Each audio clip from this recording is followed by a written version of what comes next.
A los millonarios de México suele despedírseles con excelsas pompas fúnebres.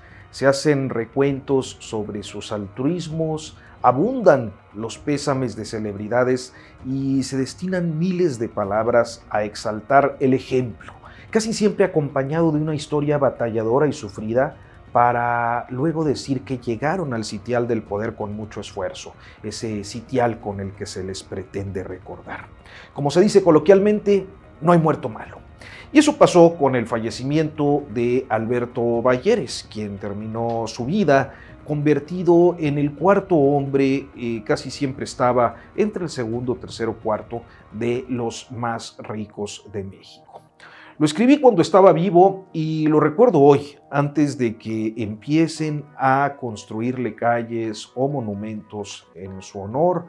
Esa historia de Balleres que debe recordarse también por su influencia política desde el sexenio de Gustavo Díaz Ordaz, por ser líder de las camarillas que manejaron la política económica del país desde los años 80, casi todos de una institución privada, de una institución educativa, el ITAM, por también los severos daños ambientales y con eso el prejuicio a la salud de miles de familias y por su relación con el poder gracias al cual sus negocios florecieron.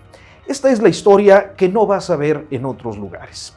En 1967, Alberto Balleres heredó intempestivamente las empresas de su padre, Raúl Balleres, y el entonces presidente Gustavo Díaz Ordaz lo mandó llamar.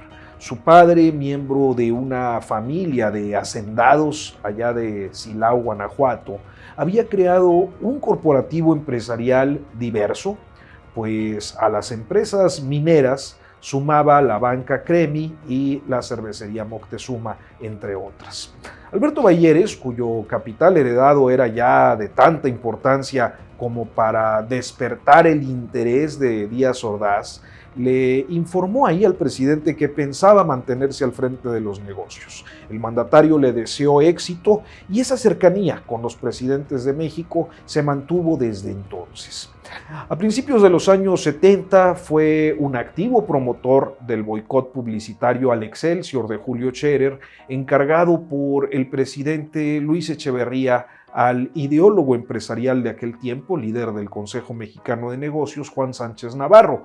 Fue Balleres quien firmó la famosa carta a los magnates mexicanos en la que se reprobaba un supuesto antinacionalismo de Excelsior, entre otras cosas por considerarlo socializante, enemigo de la empresa privada y del sistema democrático. El plan de las empresas, de los magnates, era dejar de anunciarse en Excelsior durante varios meses de 1972 y 73 para asfixiar al periódico.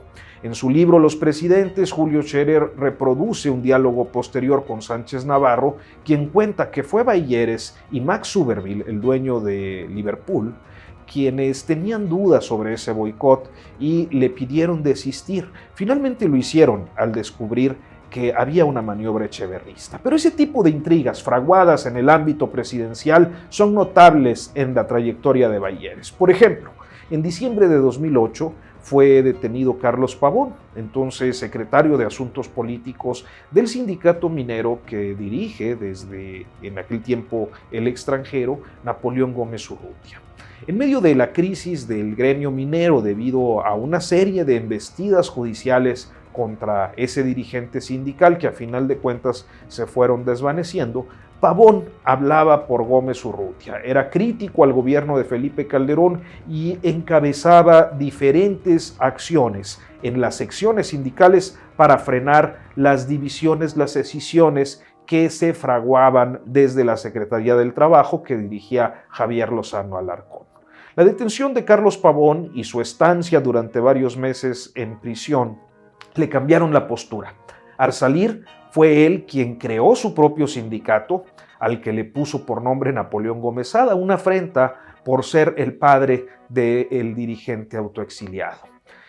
Ahí agrupó a trabajadores de Balleres y bueno, pues es que el tema minero para los Balleres ha sido fundamental en su riqueza. Era el principal productor de plata. Se le conoce como el rey de la plata en el mundo.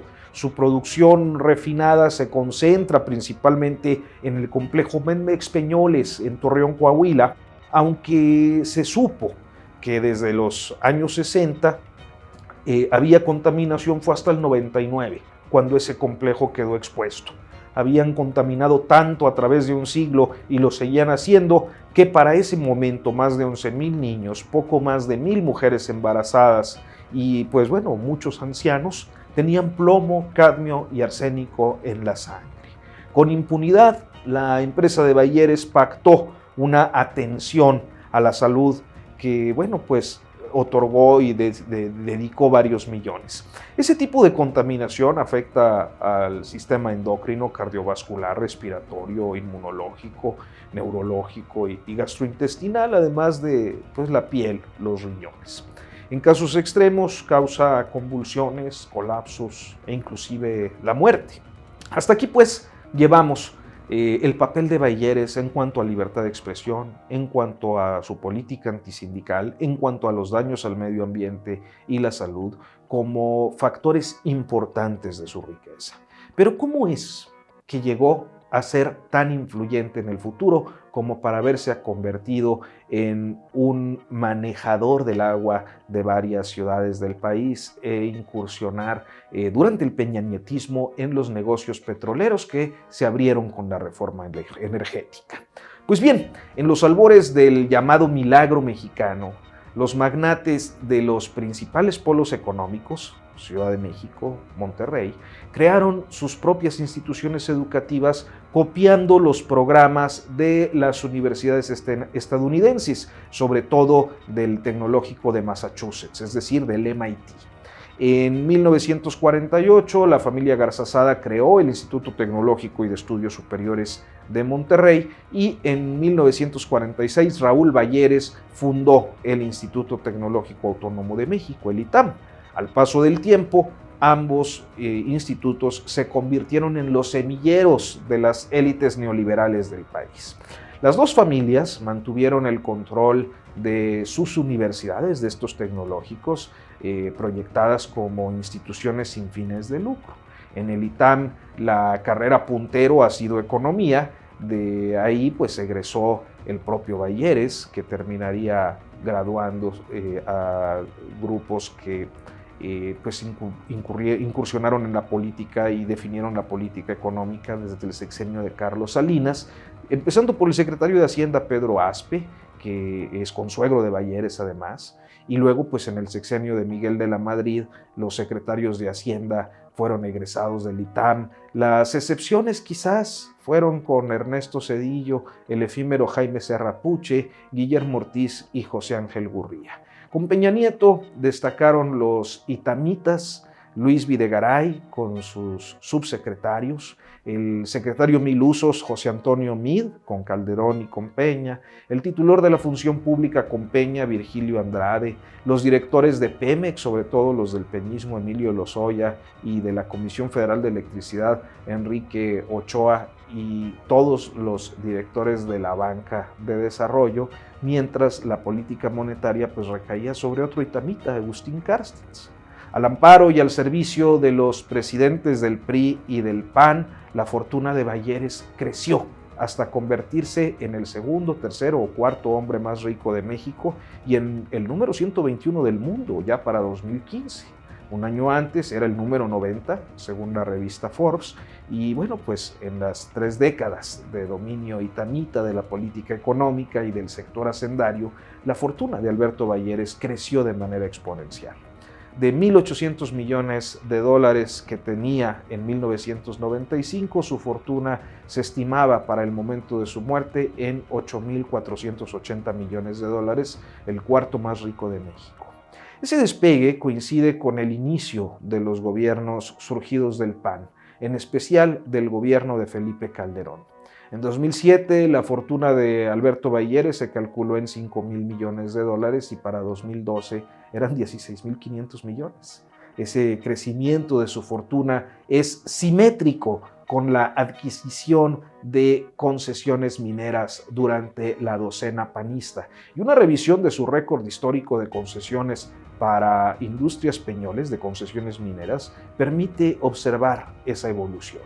Cuando se inició el control de Bayeres sobre Peñoles en el sexenio de Adolfo López Mateos, obtuvo 12.8 hectáreas, con Díaz Ordaz 28, con Echeverría 344, con López Portillo 3.441, con De la Madrid poco más de 2.000, casi 4.000 con Salinas, 3.500 con Zedillo y así, pero ya con Calderón más de 1.000.000 de hectáreas en concesiones. Con Peña solo tuvo 62.000 hectáreas y bueno, pues es así como pudo concentrar 2.261.000 hectáreas. Esa cantidad de tierra concesionada para explotación minera equivale a casi 2 veces la superficie de la Ciudad de México. Eso es Alberto Bayeres. Y no es todo. A través de su empresa Tecnología y Servicios de Agua, se convirtió en uno de los principales operadores privados de agua potable y alcantarillado del país, pues solo en la Ciudad de México se encarga del suministro de agua potable de las delegaciones Iztapalapa, Xochimilco, Tláhuac y Milpa Alta, atendiendo pues a casi 3 millones de habitantes. Contaba con otras 2 sociedades para lo mismo, para el negocio del agua, en Isla Mujeres y en Benito Juárez, en Quintana Roo, entre otras operaciones que, bueno, pues abandonó hace unos años. La diversificación que de origen tienen sus negocios se amplió en el sexenio peñista con su incursión en el sector energético cuando creó Petroval, que pronto consiguió asociarse con Pemex porque, bueno, pues las reformas del gobierno de Peña Nieto le abrieron otra oportunidad de negocios. Se trata del Fondo Energía e Infraestructura de México, el Fondo EXI, creado en junio de 2015 y cuyo objetivo era utilizar fondos de las Afores, entre otros las de GNP, para fondear contratos en el sector energético. Finalmente, le otorgaron la medalla Belisario Domínguez. Se trata del mayor reconocimiento que el Estado otorga a sus ciudadanos para premiar a los hombres y mujeres mexicanos, mexicanas, que se hayan distinguido por su ciencia o su virtud en grado eminente, como servidores de la patria o de la humanidad. Pues bien, la medalla fue apenas un símbolo de lo mucho que con los negocios posibles por las reformas estructurales y la continuación de los que ya tenía, vino acumulando Bayeres en su imperio al amparo del poder. El Grupo Val, compuesto por Industrias Peñoles, por las diferentes divisiones del Grupo Nacional Provincial de GNP y otras empresas que van de servicios financieros a emergencias médicas, del Palacio de Hierro a ganaderías de toros de lidia y a la organización de espectáculos taurinos, pasando inclusive por la operación de los servicios de agua que mencionamos y que llegan inclusive hasta la industria musical. Sirva pues este comentario para que, muy a pesar del duelo de sus sucesores y de los amplios homenajes y buenos comentarios, no se olvide el aspecto oscuro de la riqueza excesiva al amparo del poder de Alberto Bayeres, un hombre totalmente palacio, pero palacio de gobierno.